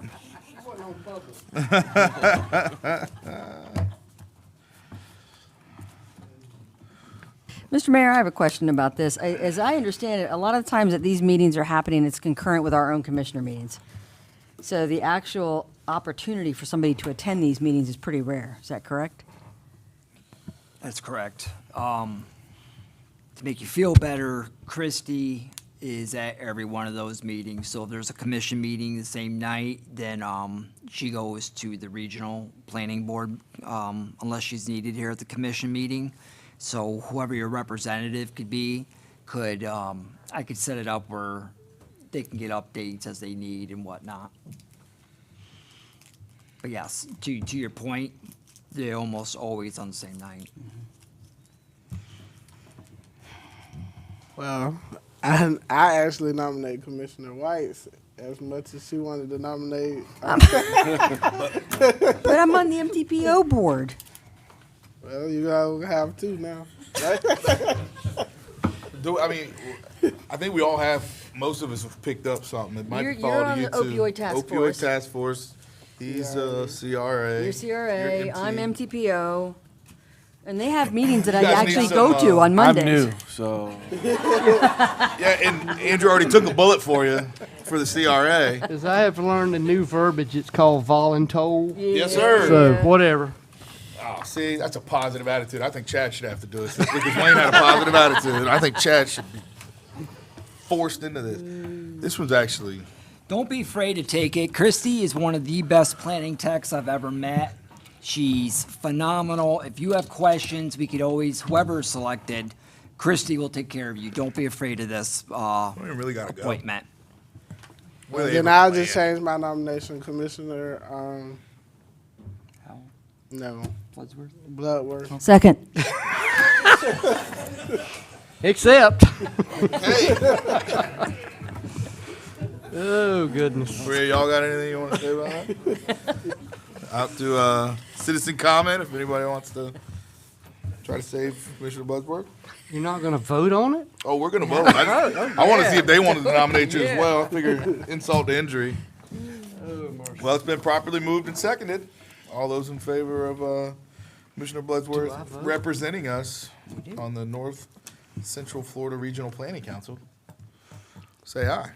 Aye. All those opposed, same sign. Thank you, Kathy.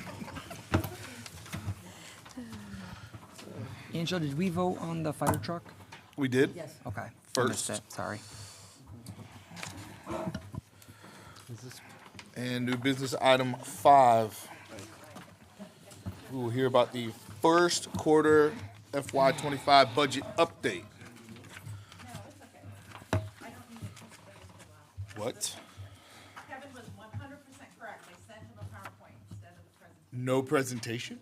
So we have presentation for this one. Okay. That was all me, so he is still. Employee of the year, I knew it wasn't you, Kevin. We had it before is what I needed for this. So. All right. So this is good news. This is a first quarter update, and first quarters really aren't that exciting because we have only 3 months to go and everybody still looks good. So I'll give you some highlights. Just to give some high levels. One of the things that we look at is we strictly look at a percentage of budget. So have you spent more than 25, 30% of budget? If so, let's look at a little bit closer at those lines. Our office sees all the POs and the checks and everything, so we kind of have a good feel if there's an area of question. But we really don't have anything that I'm at all worried about at this point. Some of the things that we see where there's a number that may be a little more than that 25 or 30%, I'll just touch on. So in IT, for example, we get annual software agreements. Those are paid in October. So when you look at the percentage, we'll do that on the next slide, it's a little bit higher than the 25, 30%. Public Works, police, fire, their salary and benefits include storm hours. So the first pay period of October ended October 6th. That included Helene. So as you might imagine, there was a lot of overtime and a lot of extra staffing during that period of time. So that's included in the salary numbers for the first quarter, but they still look okay. So again, no concern. We don't have any reimbursement from FEMA included in any of these numbers. We're still processing it. I just got the final agreement for the final payment of Adalia today for my administrative work, so that was good. So it was another $1,000. But me and Kevin are on that. And so that kind of gives you a feel for the timing. They are anxious to get Debbie done, and Helene especially. Debbie's completed. We've sent everything in. There's no more questions. Helene, we're about 80% done. As it goes through the process, they have several people that review it, so each department will have a different question. But that's all going really well. We've had a really good representative from FEMA to help us work on that. The parks actuals include things that we weren't expecting, like having to rewire and relamp park lights. That's pretty expensive. We had to also do fire ant sprays at all the sports fields. That was $8,400 because we had to do all of them. So anyway, don't expect those. But even with those in place, we're doing good. And I'll tell you, Jennifer is probably our star director. She comes in and talks to me about her budget every week. So if anybody's on top of it, she is. She does a great job with that. So here's what I was talking about. This is each department in the general fund. The first column is the budget. The second column is what our actual spend is through 12/31/24. And then the percentage, what percentage of your total budget is that you've spent. And as you can see, there's no huge things to worry about. Information technology, like I said, IT has those front-loaded software agreements, so that's at 35%. Again, that's not a concern. Parks and Rec, we have a little bit more with those expenses I talked about, and we have some of the storm coverage in there. And then for the fire department, in our first quarter, the actuals include the purchase of the light rescue that was under $30,000, and the purchase of the chassis for the new engine build. That was around $79,000. Also, the annual payment that we had to pay the lease, that $157,000 for the 2 trucks, that was made in December, so that's part of this too. So again, you kind of see some front-end loading in the fire department's budget. It does not include the sale of the heavy or the payoff of the heavy rescue, because those took place in January. In CRA, same thing. When they get their tax increment fund money, it's usually in December. That's when the county sends us that information. So the county sends their money, the city does a match, puts that in. And so when you look at the percentage on the CRA revenue, it's like, wow, we're way ahead of revenue. It's because we already got most of it in the first quarter. So as you can see, this is each of the other departments outside the general fund with the revenue and the expense. The budget obviously is going to be the same for both. And you can kind of compare looking at the revenue versus the expenses in each category. One of the challenges with this analysis is those expense spending, the spending can be very bumpy. You know, it can either depend on weather, if something breaks, what kind of programs you have running, what kind of usage there is. So this is really, really a high-level comparison. This is not very scientific when you think about it. But it gives us just a good guidance on where to start looking to make sure there aren't any issues. And like I said, if you look at the third way down, CRA revenue, it's 48.6%. Again, that's because we already got the TIF money in there. The rest of the revenue for CRA is really the savings in the bank from last year that wasn't spent, or the year before, that carried forward. So we won't move any of that money over into actual spending until we see that we need it. So it's there, but we just haven't moved it. That's why it's only showing about half of the money. Wild Spaces is pretty smooth. We get a very similar sales tax number every month. And the water and sewer and solid waste revenues are coming in pretty good so far. We're watching those very, very closely. But on the spending side, knock on wood, we've done pretty well. You know, we're staying at a reasonable pace. So there's not anything that I'm concerned with. These, like I said, don't reflect any FEMA reimbursement. So some of those spending numbers will improve when we get the money back for the storms. And that's it. So again, nothing too crazy. The Red Speed is doing really well. We have just in the first quarter over $25,000, and that's the part that we keep. That doesn't include the part that goes to the school board, the state, the crossing guard fund that we keep also for crossing guard expenses. That has about $1,700 in it. And we're averaging between $2,200 and $2,500 a week coming in. So we haven't seen a behavior change as far as from the beginning. Like the months are very consistent. But I don't even drive that way anymore. Well, it's fun. It's interesting because we get the reports and you'll see the same person or company, and they're getting hit both ways of their trip. You can kind of tell because they're close together. But I don't know, the chief may have some input on that, but I think a lot of people miss the fact that while the kids are in school, that's still in place, and they go more than 35. So Biggest thing is that we've seen a tremendous reduction in speeding. So that's been extremely effective.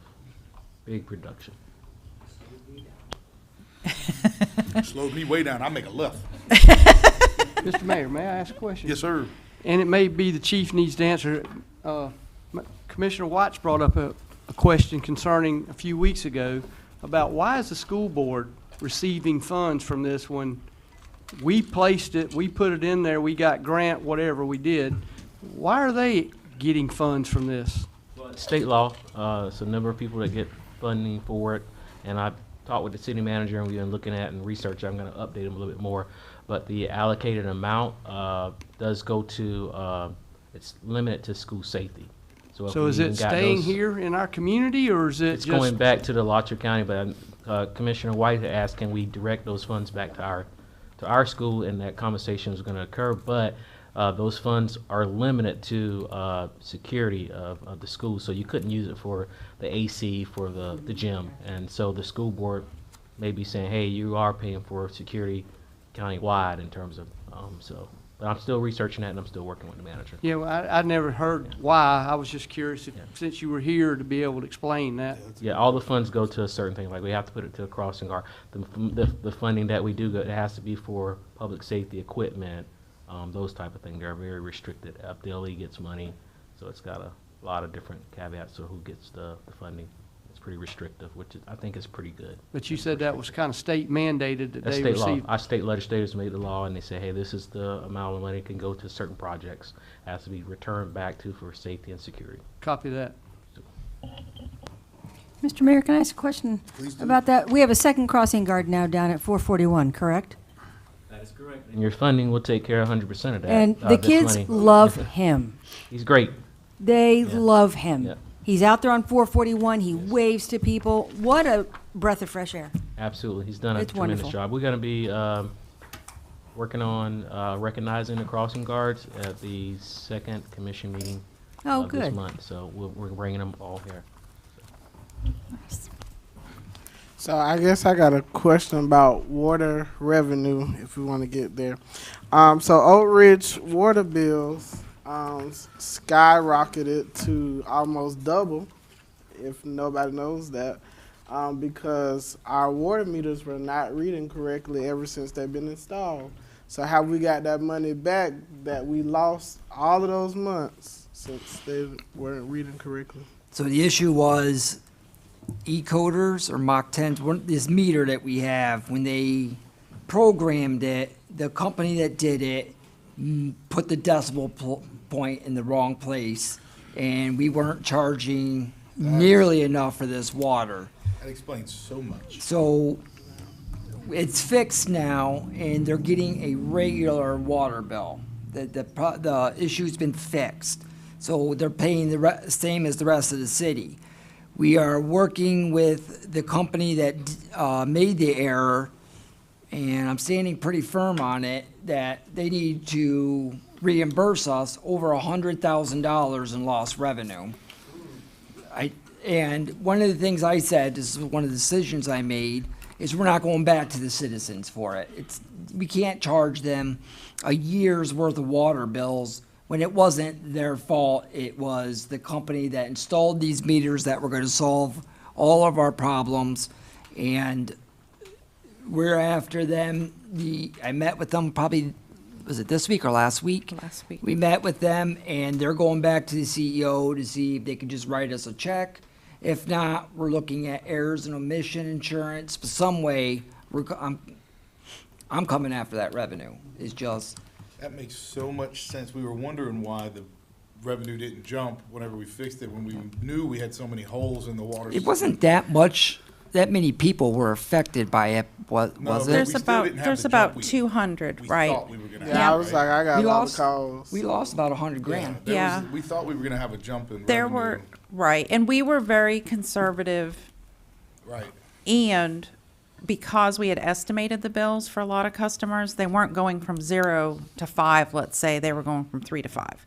So the increment wasn't as large as we thought it would be, for that reason. But, yeah, and we were asked, downstairs, and myself, why didn't you catch it? Well, the meters that were in there, most of them didn't work before. So we had nothing to compare it to, so it didn't jump out of the data at us.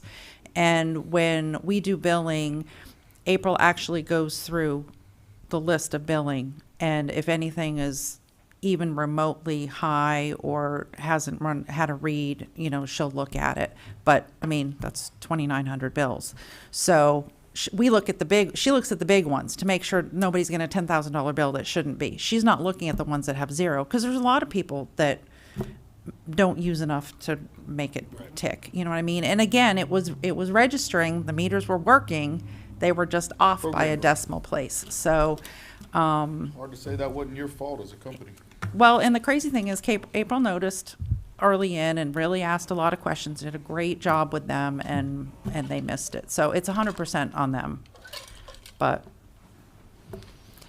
Mr. Mayor, can I ask a question about that particular issue?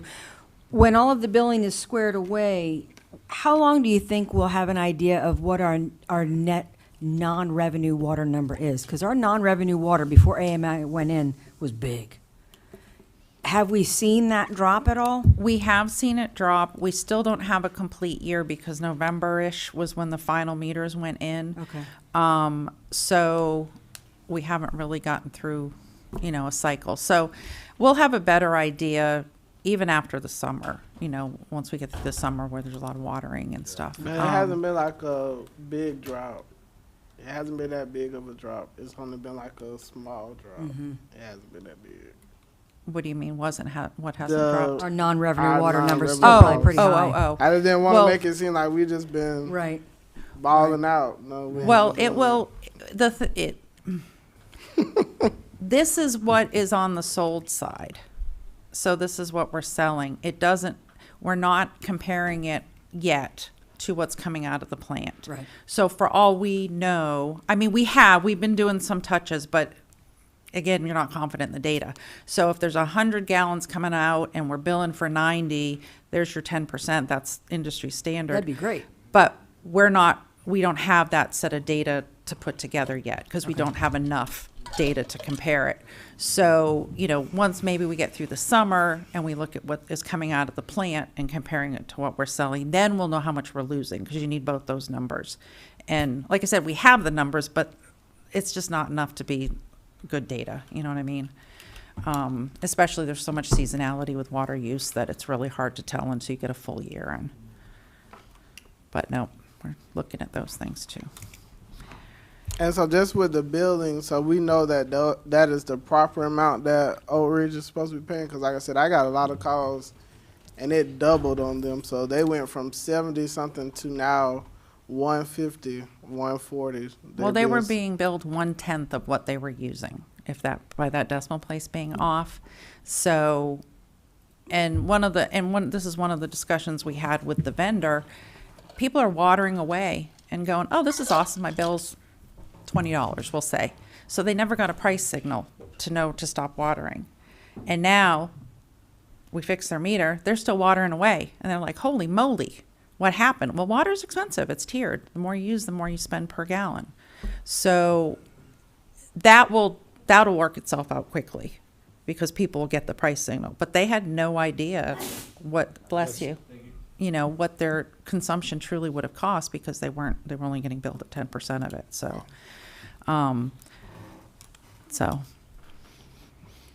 but anyway, that's it. Any other questions? And this is just an informational item, so you don't have to vote on it. So that was an easy one. Well, thank you. Any citizen questions or comments or concerns? Item 6, discuss updating the strategic plan. So, Mr. Mayor, I was bored a couple weekends ago and decided to read our strategic plan, which I think was done in 2021, I think.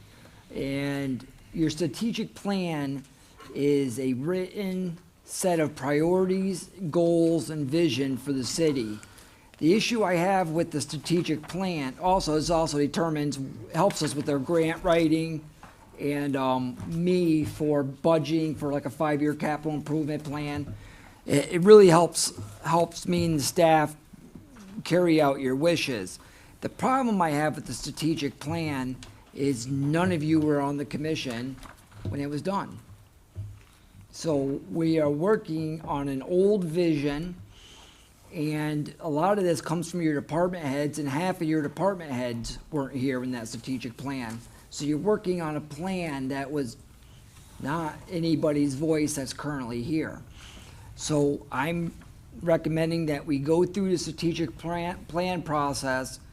I'm contacting some of my counterparts throughout the state to see if there's any benefit or detriment to do a 3-year instead of a 5-year.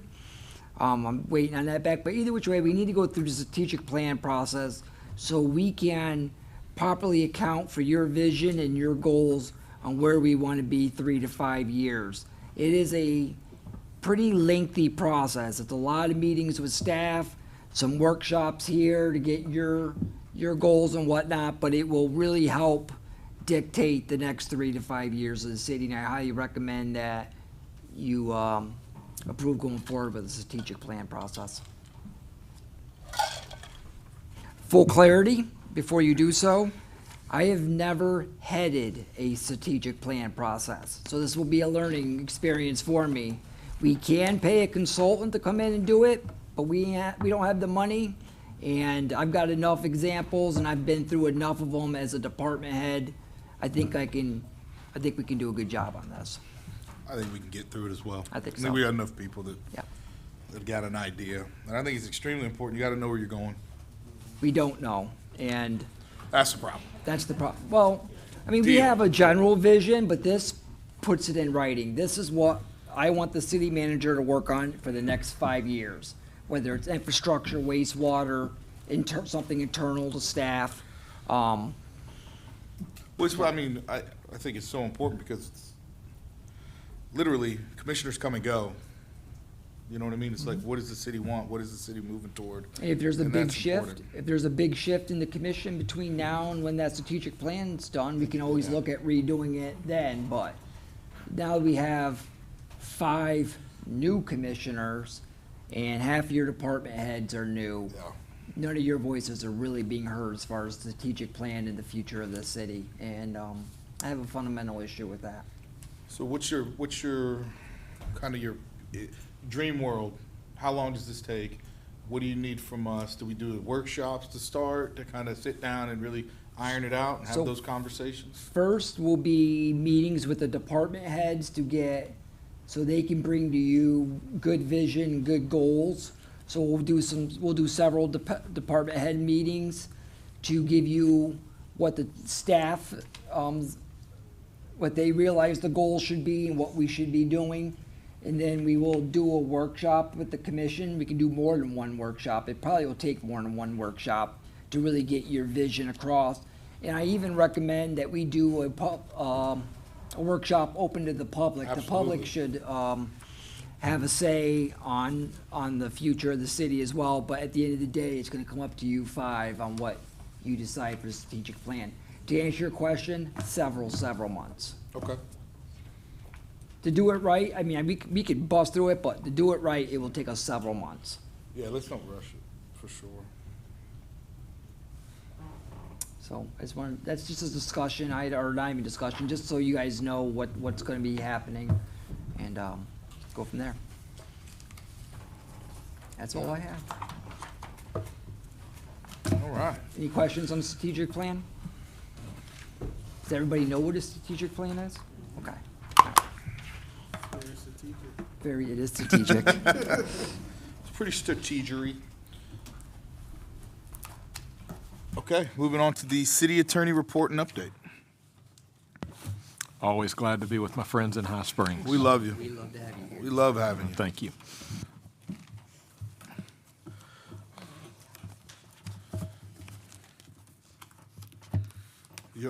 Sorry. I gotta say that. All right. The sleep's kicking in, y'all. We need to have a CRA meeting. We can do it either January 30th or February 6th. Be a quick meeting. We have, I believe, 2 grant applications in for the facade grant, and we'd like to move on them, so it's up to you whether you want to do it the 30th or the 6th. Any guidance? I would prefer the 30th instead of the 6th. Okay. You the man with the plan. 30th, okay. We'll set it up for the 30th. Being that normally the agenda would go out Monday for that, it might be Tuesday. I've got to get with Amy to get that sent to you. Okay. Okay? It's gonna be the same as 5:30? this right here. Does it need to be a long one, or does it just need to be No, one we gotta get on the it's board? quick. Grant application. Yeah, it should Can it be be under 6 o'clock? 15 minutes. It can be 6 o'clock. Cause you know I am good at getting us in and out. So. Okay. 6 o'clock? 6 o'clock. That is legit. I like it. If everybody stays on topic and stays focused, should be under 15 minutes. I run my Famous last words. We are gonna be here for days. That's right. All right. you have the joint city and county meeting coming up on June 5th at 6:30. June 5th.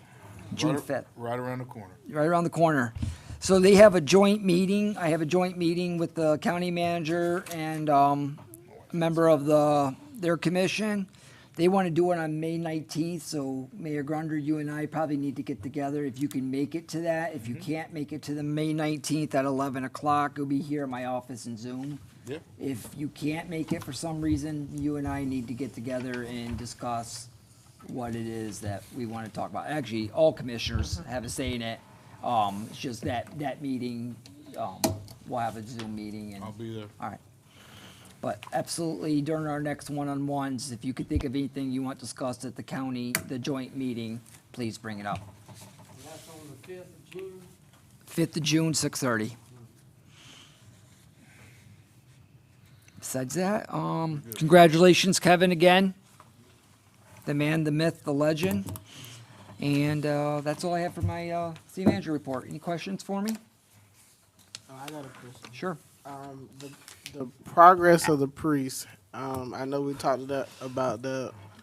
Has all of that been Sure. handled? No, it has not. So we are waiting on the engineer. So the engineer submitted drawings to, Ashley, am I saying this right? The engineer has submitted drawings to the state for approval.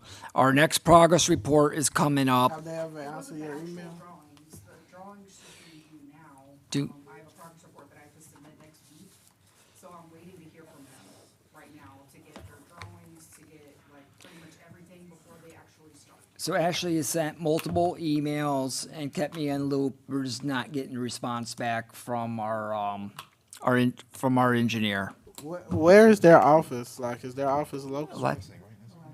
Yeah, because we might have to go, because, like, you got a timeline on that grant. Yeah, we do. Paul's we do. normally, he's not had this issue in the past, right? No? We had basically had one meeting, and then he sent one email, and it's been months. I've called the office, I've emailed multiple times. Have you talked to anybody at the office? They said they're putting my emails on his desk. So I have to Chief, do, when did to you I have to handle do an that? office visit. to Andrew's point, if we don't hear if I don't hear something by next Thursday, because that's when the progress report, I'll take a drive down to the office, poke in person, so they can, you know. Monday? Yeah. Yeah. You're in charge of you're in charge of my calendar. I'll go Monday. I don't care. All right. If you want me to go with you, I'll go All with right. you. If you want to roll with me, you can go with me. Huh. Commissioner Howell, you're up. Nothing for me. I've got a couple of concerns. It was brought to my attention that was possibly our city bills went out late or was received late. Is there anything to that people were paying late fees? So I talked to the tags office today, and it's the first I've heard of it. They send the bills out at the same time every month. The mail service has been spotty, and people are getting it late. So we just heard about that today. Nothing I can do about the postal service. They want to know if there's something I could do. There's nothing I can do about the postal service. But if people are getting their bills late, they need to contact us. We'll work out a resolution. Well, that It's was not- what I was told. They were having to pay the late fees due to them not receiving their bills on time. Okay. And somebody was saying they had contacted and they were told nothing could be done about it. I'll take a look into it. I was just curious about this. Yeah, I found out about this afternoon. Okay. From the tag office. I will take a look at it. Me and Diane will look at it next week. I got a call like that too. Did you? If Okay. you guys are getting calls like that, please I call called me. you about it. Yep. I took care of her. Yep. I called you about that as well. Yeah. Yep. That's very it's not normal. It's, No. No, and that's what I was wondering, if this is being told that it's happening and several citizens, I'd like for it to be taken care of if we can do something about it. I will meet with Diane in April Monday, and I will get to the bottom of it. Okay. And my other concern, we had talked about the pavilion at the park, doing the pancake breakfast about the hole. Do we have any kind of, any So- direction on that at all? Alan has Just beat the curious. drum to see what we can do. He's gone through, it's structural, the trusses are bad, so it's a bigger project than we thought. There is a civic organization that has reached out that says they will donate. We just gotta get we gotta get somebody out there to tell us what's really going on with these trusses and the structural, because if you put the roof on a bad foundation, it's a waste of money. Similar to what's going on with the Boy Scout hut. Yeah. For those who don't know, the Boy Scout hut, they came out, they dropped a whole bunch of shingles, and they were gonna replace the roof. Well, the walls are crumbling, and there's cracks through it, so you can't put a new roof on a crumbling building. I'm not gonna say what that is, but it's not acceptable. So, that's what's going on with the pavilion. Okay. Good deal, thank you. Yes, sir. I just got a couple of things. I wanted to acknowledge that we lost our retired K-9 officer Caesar yesterday, and he was the goodest boy ever. He was a good boy, and the joy that that dog had when he went to work with Tony was just palpable. He loved putting on that vest, and I know that he enjoyed a shorter retirement than we would have hoped, but he was living his best life. So I just wanted to give a shout out to Tony and his family, because I know they are brokenhearted. And in the criminal justice vein, Newberry High School's Criminal Justice Academy is competing at the annual competition this week in Orlando. And Alachua County's new sheriff, Chad Scott, will be joining them on Friday for their awards banquet. So I thought that was really nice for him to make that trip down there. And Mr. Marshall, you know, we love that you're here, but if you could leave the cold weather where you came from, I'd appreciate it a lot. This is even cold for me. This is not normal. And gentlemen, I appreciate you keeping us afloat at the last meeting. I was absent because I was in Tampa with my rock star French horn player, who was performing as one of 10 French horns that were allowed in the All-State Honor Band. And she was rehearsing starting Wednesday night and performed on Saturday, so I was with her. But I watched your meeting, and you guys were awesome, but she rocked it, so thank you. Look at those little old High Springs putting people out. As far as employee of the week, we're gonna let Kevin gloat for the next 2 weeks. The MLK event was wonderful. We give kudos to former Commissioner Byron Williams for putting on a great event, and all the city staff that helped to direct traffic, and the service for the planning of the Shade Park. It was great. I was glad to see Miss Tammy get honored, because that was one of the things I asked about. So that was great to see her get honored. So with the Miss Tammy, there's a process we have to go through to formally recognize that Shade Park. Even though it's not an actual park, we're gonna go through the process to honor her for the Shade Park with a little plaque and whatnot. There's a resolution that Angela's office is working with the attorney to go through the naming process to do that. Absolutely. Is that everything? I was sorry to miss the MLK events. I was out of town, thanks to my beautiful wife who made me leave town. But no, I heard it was absolutely amazing, and everybody resoundingly said it was a great turnout as well. So that was awesome.